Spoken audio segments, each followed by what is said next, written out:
10:16 en la mañana. Muy buenos días y gracias por estar con nosotros. Hablábamos anteriormente de este acuerdo del memorándum de entendimiento, de que puede ser una buena noticia para el mundo, hay que ver. Y hablábamos también del G7, cómo fue el G7 en Francia. Es la reunión de las 7 democracias más industrializadas del mundo, un foro político, económico, multilateral. A diferencia del G20, no alinea solamente a economías fuertes, sino países con valores democráticos, y eso es importante, ¿no? Alemania, Canadá, Francia, Italia, Japón, Estados Unidos, por supuesto, que están ahí. Se me escapa uno, creo que Japón, no sé si lo dije, son 7. Fueron invitados también otros países en calidad de observadores, allí Brasil, Lula, India, Kenia, Corea del Sur también estuvieron presentes. Hemos invitado al analista Eric de la Fuente.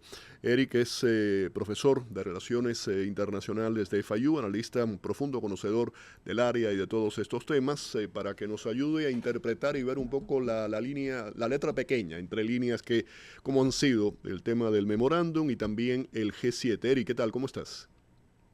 Buenos días, Félix. Muchas gracias por invitarme. Un placer siempre que estés con nosotros. Sí. Yo estaba comentando, no sé cuál es tu punto de vista, yo estuve viendo todo esto, lo que ha ocurrido, lo puse en perspectiva, antecedentes, las fricciones, una especie de separación que había habido entre Estados Unidos y algunos de los países precisamente por el tema de Irán. Sin embargo, desde la perspectiva del presidente Trump y de las relaciones con estos países, creo que se alivió la tensión y que le fue bien en el G7. ¿Cómo ves tú que transcurrió el encuentro? Bueno, primero, el G7 es justo para eso, ¿no? Es más allá de reuniones que se tengan en general y estas grandes proclamaciones que son importantes, ¿no? Mucho de este trabajo, por ejemplo, con el acuerdo con Irán, o lo que se está hablando con la política del tema de Rusia y Ucrania, o otros problemas grandes que se discuten, mucho de este trabajo se hace antes de llegar ahí, ¿no? No se llega al acuerdo en ese momento. Creo que lo importante de cumbres como la G7 es que ayuda a fortalecer las relaciones en este caso entre las grandes economías, ¿no? Las 7 más grandes economías del mundo. Y como bien dijiste, invitan a algunos observadores que son de importancia, en el caso de India, por ejemplo, en este caso. Y al final de todo esto, la relación personal entre el presidente, el primer ministro, ¿no? Y también los gabinetes que acompañan acá es importante. Yo creo que esta le ha servido a Estados Unidos un poco para, vamos a decir, limar algunas de estas relaciones que han estado contenciosas.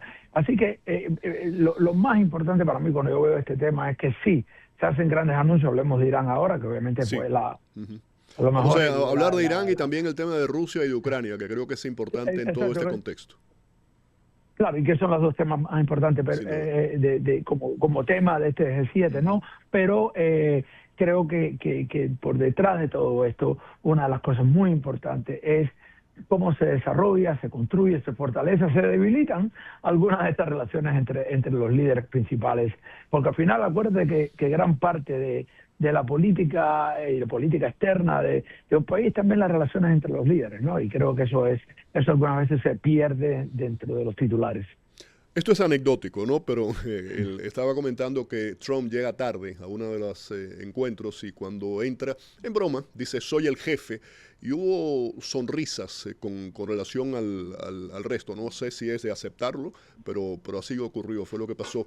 Y como tú decías, sí, la reunión fue cordial, y yo diría que le dio un oxígeno a unas relaciones tensas, que sin lugar a dudas eso es positivo, ¿no? Con todo lo que está ocurriendo en el mundo. Hubo puntos de convergencia política, un compromiso, y es lo que quería ahora saber qué piensas, de endurecer las sanciones contra Rusia y de reforzar el apoyo defensivo a Ucrania. ¿Te sorprendió? Mira, no me sorprendió porque lo que ha venido pasando realmente en los últimos 2 años se está empezando a ver, a lo mejor a la luz pública más, lo que lo seguimos, lo que hemos estado y lo hemos visto, que es que, y tú y yo lo hemos hablado muchas veces, ese momentum que Rusia parecía tener en un momento se ha parado. Los rusos no han avanzado en 2 años realmente, nada, pero ahora se ha visto ahora más público de nuevo, cosas que hemos visto antes, que los ucranianos usando tecnología ¿no? Han podido revertir un poco hacia donde va la guerra. Y yo creo que la comunidad internacional ha estado siempre en prevista por un lado, apoyo a Ucrania, pero por el otro lado, cuando parecía que inminentemente, eventualmente Rusia saldría mejor, pues bueno, ahí veías algunas de estas relaciones. Creo que hoy en día el mundo se está dando cuenta que en el mejor de los casos en la situación real del conflicto, Rusia no va a poder tomar Ucrania. Y yo creo que ahora tú ves una cuestión de apoyo en ese sentido, porque también es una señal para Rusia que a largo plazo no puede, que era la estrategia del Kremlin, no puede quedarse ahí hasta que se canse, ¿no?, el Occidente. Y creo que esa es la señal principal. Y con respecto a Estados Unidos, que obviamente ha habido mucha controversia con la relación del presidente Trump con el presidente Putin, yo creo que está llegando a un punto de que el presidente Trump, si bien no es que haya estado fervorosamente a favor de Ucrania, ni mucho menos, pero las repetidas, vamos a decir, falsas promesas de Putin, bien al acta, que no pasa nada, no se aparece en Turquía cuando Trump iba a ir, dice tantas negociaciones cuando no sé cuántas veces ha estado Steve Witkoff en Moscú, en todo este tema, y hay un poco de cansancio de este lado diciendo, a ver, esto no es en serio finalmente, ¿no? ¿Qué es lo que ha venido diciendo todo el tiempo? Que Putin no estaba en serio en negociar, y creo que la Casa Blanca está cansada de eso también, y entonces eso por un lado, y el otro, que Europa le compra las armas a Estados Unidos, es importante, pero lo principal es que se ha visto que con drones, con tecnologías y con todo, Ucrania realmente le ha puesto un freno a Rusia que no tiene ninguna señal de romperse, y creo que vemos ese tipo de apoyo. Ahora, para estar en el lado correcto de esto, ¿no? Para la G7, cuando ven la realidad en el campo de batalla. Ahora, esto es una observación mía, quiero saber qué piensas de esto, ¿no? A Ucrania le ha ido bastante bien en el último año, y esto coincide, o sea, sobrevivió y le ha ido bien y eso coincide con la retirada de la ayuda de los Estados Unidos. O sea, en cierta forma, ellos han dicho, con la ayuda europea, mayor o menor, pero con la ayuda europea, les ha ido bien. ¿Qué piensas de esta observación? Yo creo que la ayuda ha cambiado, ¿no? En el sentido, no hay la ayuda de Estados Unidos directa como existía en los primeros 2 años con respecto al dinero que iba recibiendo Ucrania. Ahora la ayuda viene por medio del dinero europeo que compra las armas norteamericanas, ¿no? Entonces creo que de cierta manera ha balanceado, pero Ucrania ha recibido 2 cosas importantes. Una es la derrota de Víctor Orbán, ¿no? Creo que eso es, Hungría, sin duda, importantísimo en Hungría, porque frenaba la mayoría de las partes de los fondos de la Unión Europea, la ayuda, que como bloque, ¿no? Porque tienen que votar unánimemente, y yo creo que eso ha liberado mucho la ayuda europea, y creo que eso es clave aquí. Número 2, que hay la ayuda norteamericana en inteligencia no ha parado nunca, y eso es clave, muy importante. Gran parte, los ucranianos son muy buenos, tecnológicamente muy buenos con los drones, pero la capacidad norteamericana de la inteligencia de proveerle a los ucranianos las coordenadas, ayudarles ha sido importante, se ha mantenido. Creo que hay un rol importante de Elon Musk y Starlink. No solo se ha mantenido Ucrania, pero se le ha cortado a los rusos en el territorio que han ocupado Ucrania, y eso los ha parado también bastante, ¿no? Hoy en día los rusos se han adaptado bastante a la parte de los drones, pero no tienen la misma capacidad que los ucranianos en ese lado, porque no tienen, de hecho, no tienen esa misma, al no tener acceso a Starlink, ¿no? En esas zonas. Creo que estas cosas que no son de muchos titulares, la derrota de Orbán, como te decía, la parte de Starlink, como hablaba, ha cambiado, y eso ha coincidido con que Ucrania realmente ha desarrollado mucho más. También la necesidad de ayuda a innovar, y creo que los ucranianos se dieron cuenta en un momento que la ayuda estaba en peligro, ¿no?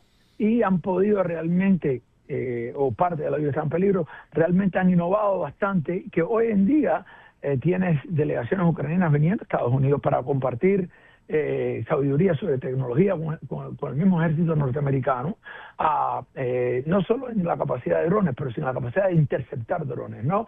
Y, por ejemplo, los Emiratos Árabes Unidos, la Arabia Saudita, Kuwait, han contratado a los ucranianos para poder ver, porque esos son los mismos drones iraníes, ¿no? Los Shahid drones. No, hay un momentum internacional que ha beneficiado sin lugar a dudas. Hablamos de Ucrania, pero en el caso de Zelensky, ¿no? Que ha probado un músculo y ha estado ahí, ha sido muy firme, ¿no? En un país pequeño, y la imagen, la estatura de Zelensky ha crecido mucho después de muchos de los acontecimientos que han ocurrido. Hay, por lo que yo vi, y te comentaba anteriormente, un consenso de los líderes del G7 de que el acuerdo, ese memorándum de entendimiento de Irán, es positivo. Y otra cosa que te quería mencionar, la bajada ahora de los precios del petróleo, el perdedor de todo eso es Rusia. Eso es un revés para Rusia, importante productor de petróleo, ¿no? Sí, es un revés importante para Rusia porque el precio baja. Ahora, una de las cosas que sucedió a favor de Rusia durante este conflicto, una fue la subida de los precios, como tú dices, ahora bajó. Pero la otra, y eso hay que ver lo que ocurre ahora, que es importante, el petróleo ruso se levantó las sanciones, en teoría, de forma provisional durante la guerra de Irán, y también se le levantó Irán, eso mucha gente no sabe, se iban vendiendo el petróleo, ¿no? Para que el precio no se disparara, y la flota fantasma rusa, que tenían varios barcos habían sido interceptados, etcétera, se dejó navegar y vender petróleo durante este tema, y lo está haciendo ahora. La cuestión va a ser ahora si ya el precio del petróleo, si ya Irán, esto va a fluir de forma, el estrecho de Hormuz porque eso se va abriendo poco a poco, ¿no? Y también esto más que un acuerdo de paz, es un cese al fuego, ¿no? Un cese al fuego de 60 días. Es lo que es, correcto. Se va renovando cada 60 días. Es muy importante esto porque muchas veces nos enfocamos en un conflicto y de repente ya un acuerdo y no se habla más. Aquí no hay un acuerdo de paz aún todavía y estamos lejos de los temas principales, pero hay un acuerdo, un cese al fuego que parte abre el estrecho, y que nunca estuvo totalmente cerrado, pero abre en forma de más normalidad. Y si eso se abre, ¿qué va a pasar entonces? ¿Se va a volver a reimponer las sanciones en esta flota fantasma que le trae a Putin tanto dinero? Porque hoy en día Putin tiene un problema grande de que no puede reclutar suficientes hombres para el número que pierde. Eso no había ocurrido antes, ¿no? Siempre podían reclutar, sean mercenarios cubanos que no están llegando ya ahora ahí, sean mercenarios coreanos, que le ha sido fatal, en el centro, por lo cual no llegan muchos más, sean mercenarios de África, que tampoco están llegando a los mismos números porque Rusia ha perdido mucho influencia ahí, o por salarios grandes en Rusia, que ese dinero sí sigue entrando, pero la guerra es mucho menos popular, porque yo siempre he dicho, por cada soldado ruso muerto o herido o que llega del frente, hay 10, 15 personas que se oponen a la guerra porque su tío, su hermano, su hijo, lo que sea, ¿no? Y creo que hoy en día lo que tiene es que le sigue entrando dinero, y eso es un problema grande para... Sí, siempre se vende, se dice que las guerras despiertan el nacionalismo, pero eso es muy relativo, eso tiene muchas aristas, ¿no?, para poder analizarlo. Hablemos del memorándum de entendimiento. Tú hablabas ahora de Hormuz. Hay un tema que a mí me preocupa porque hay dos discursos totalmente diferentes. Irán insiste en que va a continuar cobrando peajes en Hormuz y que tiene soberanía sobre el estrecho de Hormuz, algo que legalmente no es así, o sea, colinda con lo que es el estrecho de Hormuz, pero no pertenece al territorio de Irán, ¿no? Pero están diciendo eso, que tiene soberanía, que van a seguir cobrando. Yo estaba sacando anteriormente unos números, hablábamos de una cantidad de buques que pasan por ahí, a 2 millones, es una cantidad de dinero increíble. Estados Unidos, por otra parte, dice que eso no va a ser ahí. ¿Ahí no hay un choque de trenes? Bueno, por eso te digo, esto ahora es el anuncio del cese al fuego, y uno de los problemas más grandes que ha habido en este conflicto es la implementación de lo que uno se acuerde, ¿no? Porque realmente no necesariamente tenemos un gran historial de respetar los acuerdos, ¿no? Este tipo de acuerdos, ¿no? En Irán, etcétera. Entonces, la cuestión va a ser primero si la implementación, si de verdad va a haber la libre navegación, ¿no?, que existía antes. Eso es lo más importante, porque hablamos de petróleo, pero gran parte que se llega también a un acuerdo, porque ya estaba llegando al punto que nos iba a afectar, y que ya nos estaba afectando en todo lo que es el tráfico de todo tipo de bienes, ¿no?, que pasan por ahí, más allá del petróleo, Sí, sino y eso es donde va. El tema del entre comillas, peaje, ¿no?, que habla Irán, es un tema importantísimo, pero no solo importantísimo por el estrecho de Hormuz, sino que entonces de repente Indonesia dijo el otro día... Claro, eso puede crear un precedente, por supuesto. En el estrecho de Malaca. Claro. Yo estuve el año pasado en el estrecho de Malaca, que no se habla mucho, pero es un estrecho también importantísimo en Asia, y dice, bueno, si es así, pues bueno, no hay neutralidad, nosotros controlamos el estrecho de Malaca, y por lo cual cuando pases por aquí tienes que pagarme, ¿no? Entonces, y eso obviamente todo el mundo rechazó eso en Asia, Estados Unidos también, pero si se establece un precedente, creo que es importante, y eso, de verdad, Félix, es algo de lo más importante, porque eso suele ocurrir en temas. Mira, una analogía con otro tema, pero que tiene que ver, es, yo decía que en el 2014, cuando los rusos tomaron Crimea y no se hizo nada, iba a establecer un precedente que ningún país iba a entregar sus armas nucleares, ¿no? Porque Ucrania le había prometido a Estados Unidos e Inglaterra en el 94, el 93, 94, cuando firmaron el memorando de Budapest, que si le entregaban las armas nucleares a Rusia, Ucrania era la tercera potencia nuclear, porque los soviéticos habían construido mucho ahí, se le respetaba que Crimea era de ellos y que el Donbass no. Cuando pasa lo del 2014, que dicen, bueno, no, eso no se respetó, dije, bueno, esto va a ser mucho más allá que la península de Crimea, sino que nadie va a entregar. Irán no va a entregar sus armas nucleares, y lo ve hasta ahora. Y no lo entrega porque no hay ningún acuerdo, ¿no? La gente aprendió del 2014, ¿no? Los coreanos del norte han hecho lo mismo, otros países quieren escalar. Lo que hemos visto, que ese momento en que se empezó en los 90, tras la caída de la Unión Soviética, de desnuclearizar, ¿no?, un poco el mundo, se ha revertido. Claro. Más países quieren armas nucleares, más países no van a entregar, y mucho menos van a entregar los que tienen. Lo ves en Irán ahora. Por eso, el tema fundamental del uranio de Irán, eso no se va a resolver. Los iraníes no van a entregar el uranio que tiene nunca. Eso no va a ocurrir. Lo que sí puedes decir del acuerdo es que, bueno, aquí podemos entrar quién ganó, quién no ganó, etcétera. Pero por el lado de Estados Unidos, lo que sí consiguió Estados Unidos es que, bueno, asumiendo que los reportes son no verdaderos, etcétera, se destruyó gran parte del arsenal nuclear que tiene, no del uranio enriquecido, por eso va a estar, pero ha atrasado cualquier posibilidad que Irán tenga para conseguir una bomba muchísimo, ¿no? La infraestructura de ese lado con los bombardeos. Porque desde el punto del estrecho de Hormuz, la gente dice, bueno, ¿qué pasó? Ahora Irán está recibiendo una enorme cantidad de dinero y levantar las sanciones por abrir el estrecho de Hormuz, que estaba abierto antes. Estaba abierto, ¿no? Claro. Entonces, ¿qué tipo de acuerdo es eso? Bueno, yo creo que hubo un error táctico en esta guerra, estratégico. No, y además se dice que se descubrió ahora, no, eso se sabía. Yo recuerdo hace 10, 12 años atrás, siempre haber estado hablando y analizando de que ese estrecho de Hormuz era el poder que tenía Irán desde el punto de vista económico, lo que ahora sobre la práctica se ha comprobado. Siempre se sabe, y eso lo hace más peligroso, porque ahora Irán ha comprobado que puede resistir el bombardeo manteniendo el estrecho de Hormuz, ¿no? Me queda, Eric, poco tiempo, pero te quiero preguntar uno. Quería comentarte algo. El G7 no emitió una crítica directa a Israel, no se puede decir eso, pero si leemos ahí entre líneas, sí hubo un apoyo a las autoridades de Líbano en tratar de conseguir el desarme de Hezbollah y la protección y la soberanía de Líbano con garantías internacionales. O sea que, para mí, y esto es interesante, este conflicto, cuando esto termine, va a dibujar, digamos, a forjar nuevas alianzas y a crear un nuevo orden regional. No sé qué piensas tú. Sí, yo creo que primero que nada el tema del Líbano es importantísimo. Yo estuve un tiempo atrás ahí en la Universidad Americana de Beirut. El fortalecimiento del Estado libanés, que hoy no lo tiene, que ha sido maniobrado por potencias afuera mucho tiempo y internamente por Hezbollah, creo que es fundamental para llegar a algún tipo de acuerdo, a algún tipo de estabilidad en la zona. Se ha visto que también por mucho que ha bombardeado Israel, y Hezbollah no es eliminado, ¿no? Y el Estado del Líbano no tiene el poder para hacerlo, ¿no? Entonces yo creo que se ha empezado un momento para fortalecer el Estado del Líbano de cierta manera, que es la solución que viene por esto.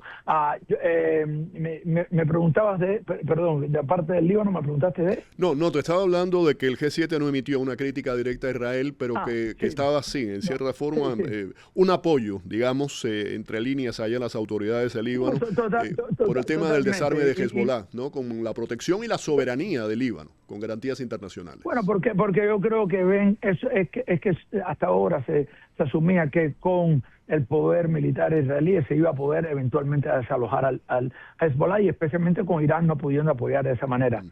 ¿Se ha debilitado? Sí. Sí, ¿Se ha Eric, aclarado? No. Tengo que irme, pero te quiero preguntar casi un sí o un no, y perdóname que te ponga ahí en ese 3 y 2. El Estados Unidos dice que va a facilitar, no a proporcionar, a facilitar los $300 millones para la reconstrucción de Irán. ¿De dónde va a salir ese dinero? Bueno, eso tenemos que ver. Gran parte yo creo que son activos que están congelados en Arabia Saudita y Emiratos Árabes. Algunas cosas vendrán de Estados Unidos. Hay que ver los detalles. Mira, en vez de sí o no, vamos a ver los detalles, pero sin duda Irán va a estar recibiendo dinero que tiene congelado y le van a levantar sanciones por abrir el estrecho. Creo que Estados Unidos ha visto que ha podido degradar la habilidad nuclear iraní, y por eso hace este acuerdo ahora, especialmente antes de las elecciones de noviembre, porque ya está viendo la caída del petróleo. Claro, así que la política doméstica impacta la política internacional. Tú decías quién gana. Yo creo que en una guerra siempre todos pierden, pero creo que Irán a su manera ganó y Estados Unidos a su manera también ganó. Tienen dos puntos de vista de lo que es ganar un conflicto como este. Eric, te agradezco mucho la participación. Todos pierden en una guerra casi siempre. Por supuesto. Gracias, Eric, como siempre, ¿eh? Un placer. Igualmente. 10:38 de la mañana.